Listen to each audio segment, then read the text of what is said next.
da di rhubarb ynde. Mae o'n un o'r planhigion cynta i gael i'w gynaeafu adeg yma o'r flwyddyn. Maen nhw'n blasu yn hyfryd a maen nhw'n llawn maith. Mae hwn 'di bod yma gennai ers tua 2 flynedd, felly mi fyddai'n cynaeafu rhyw dreian i hanner o'r planhigyn yma rhwng ŵan a mis Mehefin. Os ydych chi am fynd ati i blannu rhubarb yn eich gardd chi, a mae o wirioneddol yn haeddu i'w le, yn enwedig yn y gardd lluosflwydd yn fama, wel, mae eisiau adael o reit distawrydd iddo fo am y flwyddyn gynta, gewch chi ddim cynaeafu tan yr ail flwyddyn, i sicrhau fod 'na ddigon o gryfder yn y planhigyn i chi wneud hynny. Rwan, hyd yn hyn, yr unig ddefnydd sydd gynnai i rhubarb ydi i creu crumble. A mae o yn flasus iawn wrth gwrs, ond sy'n ni'n licio trio rhywbeth arall. A heddiw, dwi'n mynd i drio gwneud pickle.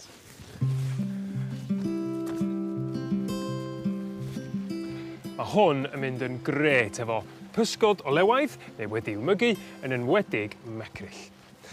Rwan, y bwriad heddiw ydi i baratoi y pickle a'i gadw fo yn y ffridge hyd at fis a wedyn fydd hi'n barod ar gyfer yr tymor barbecue.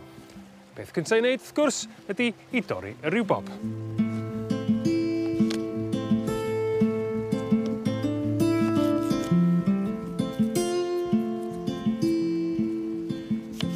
Mae eisiau torri fo rhyw ddarnau 2 centimetr.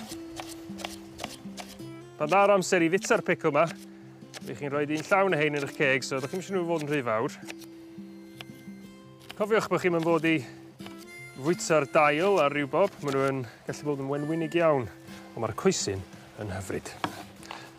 A unwaith da chi wedi torri heina, maen nhw'n mynd yn syth i fewn i'r jar.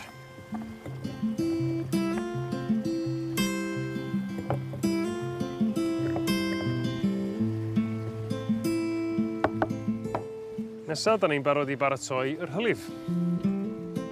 Mewn sosban ganolig, cyfenwch 300 gram o siwgr efo 1/2 llwy fwrdd o halen, 1/2 llwy de o hadau mwstard a 5 neu 6 o beli pupur du. Cyn tywall 500 ml o vinegar cider ar ei pen. Coginwch dros wres canolig a throi'n achlysurol tan mae'r siwgr newydd doddi. Tynnwch oddi ar y gres yn syth ac ychwanegu croen 1 oren a ffinsiad o sinsir ffres wedi ei sleisio. Yna, gadewch i'r gymysgedd oeri.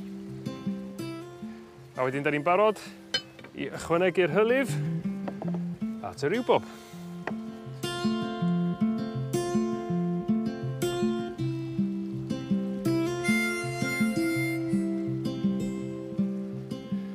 Mae'r arogl yn hyfryd, ac wrth gwrs mae rhywun yn ogler yr vinegar cider, ond mae'r rhubarb yna hefyd.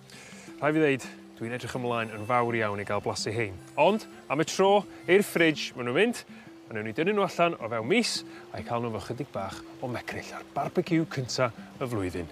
Fedra i ddim aros.